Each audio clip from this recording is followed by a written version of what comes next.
There are some things that are indoctrinated into us since school. Ironically, these things actually make us weak, and this weak mindset is carried over until we grow up. Let's discuss it. Since you already know, make sure your younger siblings or children are not indoctrinated with the same concept. Number 1. School is number 1. We often hear that sentences should prioritize school over other activities. In fact, school is just one of the many places where you can learn. Because of this concept, we feel that the greatest achievement is if we can perform well in school. We don't think that there are other things that are far greater that can be done outside of school. Even if there are, we become lazy to do it for fear of disrupting school. And what's worse, we become indoctrinated to get used to coming early in the morning and going home late in the afternoon, all day sitting behind a desk and following instructions from others. So, when we grow up, we feel that the safest career path is like school. Come early, go home late, sit behind a desk. Number 2. Asking is not a good thing. In the real world, if you want to succeed, you have to dare to ask. School teaches us not to ask. Asking is considered a weak act, a shameful act.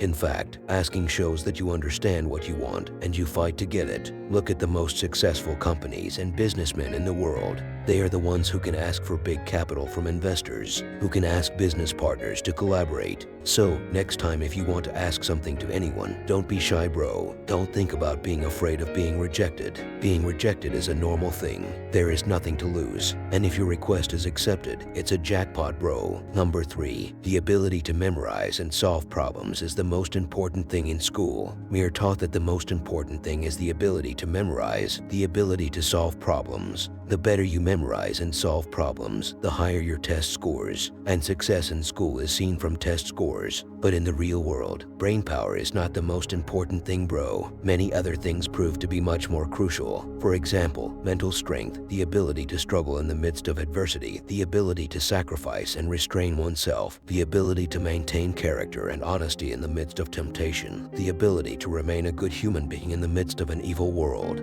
Number 4. Mistakes and failures are shameful. The more mistakes you make, the lower grades you get. And remember, bro, those moments when you or your friends were humiliated, punished in front of the class for making mistakes. Sadly, sometimes the main focus in school is to punish mistakes, not to correct the mistakes you make. As a result, when we grow up, we become afraid to admit something, afraid of being wrong, afraid of failing, afraid of being rejected. Number 5. The ultimate goal of school is to graduate with good grades. When you were in elementary school, you must have heard someone say, go to school diligently so that you can get good grades and go to a favorite school. The ultimate goal of most schools is grades, bro. Not understanding, not learning. As long as your grades are good, not understanding is no problem. Because of the deification of grades, many end up doing everything possible to get good grades. Some cheat, some bribe. There are even schools that share leagues so that their students pass. This is what makes many people unable to do math, even though they have studied math for 12 years, from grade 1 to grade 12. This is also what makes many people corrupt, because they have been conditioned to cheat since school. There are also many cases of pregnancy outside of marriage, even though the reproductive system has been explained clearly in biology lessons. Okay, bro, let's hope the education system in schools can be better. And since you already know some things that are not good, leave them immediately, bro. Spirit.